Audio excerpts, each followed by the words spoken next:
we talked to Kevin Borber yesterday from Locked On Buffs, and he shared with us his thoughts about Colorado and what they're looking to do this season. You know, Coach Prime himself says maybe not as many stars, but a better team. I think the number one star is Coach Prime. And yesterday he exhibited why he is such a mainstay in society for us, right? We almost saw a different side of Coach Prime.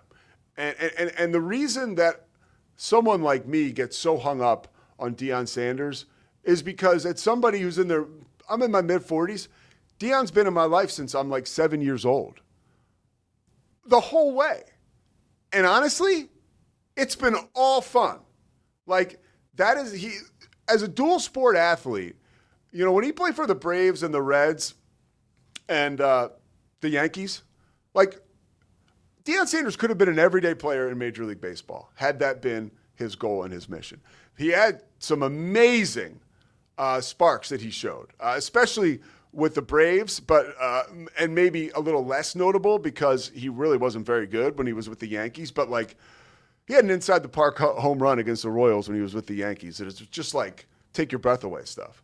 And he was good enough to play a game for the Falcons and then take a chopper to play in the playoffs for the Braves.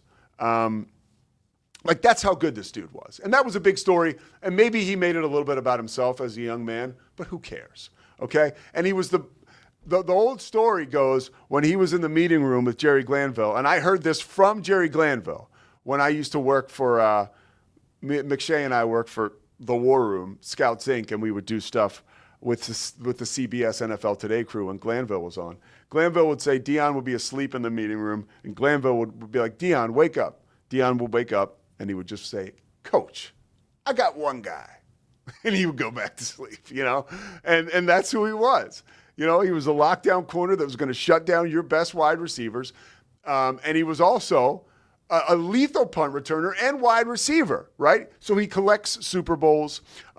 He also produces children who play football. So he goes from player to analyst to, you know, he's on the NFL Network for a while, doing a great job. And now he's a coach. And that's when I think I had moved to Texas at the time.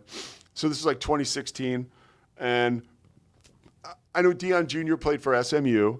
And it was just kind of like, not necessarily like a noteworthy career, but Deion was, and this is just me and my memories and recall this, but Deion was heavily involved in coaching his sons in North Texas. And that was exciting to me just to hear that he was back in football. And then the Jackson State stuff, everybody was like, wow, this is pretty cool. And then you saw what he started to do. This was right around COVID. I remember a friend of mine, who was actually a woman, who was like, what's Deion Sanders doing?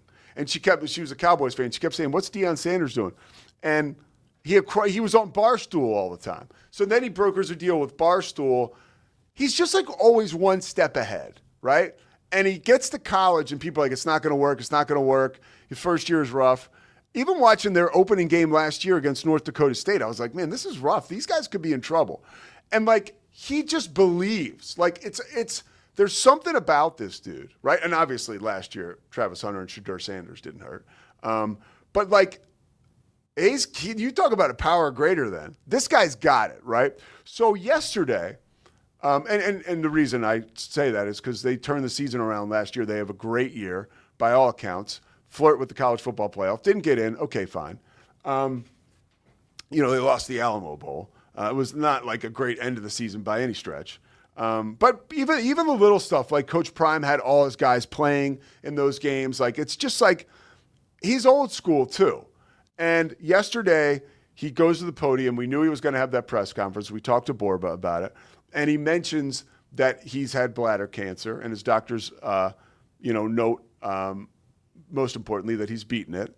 And then he starts to talk about, like, now this is the definition of cool, Deion Sanders. It doesn't get any cooler. The guy gets better looking with age, like that salt and pepper beard, like on the sidelines. Like, it makes you like, it's like, is my girl going to fall in love with this guy? Because he's that cool. He's that smooth. Because I know if he walked into a room, he could probably have her. I don't think so, Christy, right? Let's be real. But this guy who personifies cool is now talking about bladder cancer, how he had his whole bladder removed, and what life is like after that. And now he depends on depends. Like, outside of erectile dysfunction, I would say incontinence is probably up there, 1 and 2. We could tango right back and forth for what's the most uncomfortable thing for dudes to talk about. And here is the coolest guy out there talking about men got to get checked out. I have no control over my bladder. I have to wear Depends. I'm going to the bathroom basically all the time when I don't want to. And it's like, wow, like that was like so powerful and revealing. And it was so authentic. And it was interesting to me because it's not like, I watched a documentary over the weekend. It was called An Update on Our Family. And it was like so screwed up. It was about this woman, Michaela Stauffer, and she was a YouTuber. And she had accumulated a ton of viewership and viewers and subscribers. And it was like, what can I do next? Because she adopted a kid and she saw that her traffic spiked big time. So it's like, I'm going to adopt another one. It was crazy time. Like, that was like scripted reality, right? Like this woman was like, I got to keep it going. Deion doesn't need to script anything, dude. He is that interesting and he's that inspiring. And I thought the way that he handled that yesterday was, Scotty, you texted me, dude. You were like emotional about it.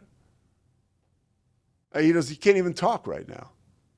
Yeah, I was struck by, I think my thought was just consistent. Like, this is what real men look like.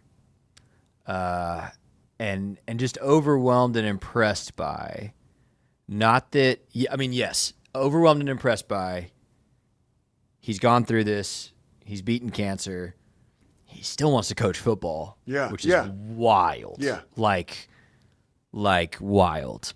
But overwhelmed and impressed by, he's still prime. Like that press conference yesterday, if you didn't listen to the words actually coming from his mouth, you'd have no idea the depth of like struggle and difficulty that's been caused, because he was smiling and confident and cocky. And I loved that someone asked him, how much are you relying on your assistants? And he goes, I'm back, baby. As in, like, what are you asking me about my assistants for? I'm here, Yeah. And it really did make me emotional, man. And on top of that, talking about his faith, and your mileage may vary on how you feel about faith, but like that's what an authentic man looks like. Yeah. He is strong. He is still himself.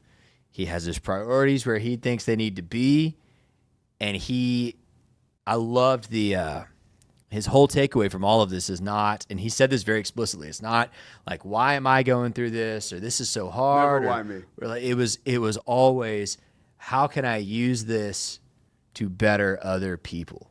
And he talked about, like you said, men go get checked up, like go to the doctor, take care of your health. Like that's incredible. Yeah. That, and I don't want to overuse this word, but really and truly, I saw that. I was like, that's what a hero is. And you and I are so aligned in this because Aaron Torres, who has been a guest on this show, tweeted out, how can you, like anybody that hate, this is kind of a weird way to put it because people do like, it's kind of the sports hate thing, but he's like, anybody that hates Deion Sanders, like you're out of your mind. You know what I mean? I can't understand. I think he said, I can't understand you. Yeah. And me and Scotty both retweeted it. Yeah. I looked at who else, and I saw Scotty. Because it was just like, I mean, I was, first of all, you're so happy he's okay. And one football thing too, because Cam tried to like mention this yesterday when I was on Locked on Baylor. He said, some people thought, well, maybe this is an opportunity, his health. Nobody knew about the cancer. This is the scuttlebutt before the press conference. Shador and Travis are gone. His kids are gone. Shiloh's gone. Like maybe this is a way for him to kind of, exit. No. So one, that speaks to obviously just the inferno of a man that he is. And two, that I think he thinks Colorado's pretty good. Well, and he made a statement of like, I'm not leaving until we get a third championship at Colorado. Yeah. That's awesome. Like I love that mentality. Like I said, he's a hero for all of that. Yeah. And I had one guy reply to me because I tweeted about Deion Sanders just showed you what strength looks like. I'm rooting for Deion. Like Yeah. I think I even said in the tweet, I'm Baylor all the way, but I am rooting for Coach Yeah, Prime. yeah. You know, how can you not? And I got one response from an anonymous Baylor account that was like, Scotty, are you serious right now? And I'm like, and I literally was like, brother, we should celebrate this. Yeah. I don't care how you feel about personality, how you feel about your team versus their team. I don't care how. This is one of those truly like bigger than sports, human moments that I don't know how you can not root for him, love him, want him to be successful. God, it just, and I'm so thankful too. Like with all the negative press around Dude, you nailed Shedeur. it. I was just thinking that With all the negativity. With all the negativity everywhere. It's like, hey, this again, to me, this is an example of what being a good human, but really, like, if we want to personalize, like, manhood looks like. Yeah, no, I couldn't agree more, and it was very cool to see such an authentic representation of goodness up there. That's what I felt I was watching. Me too.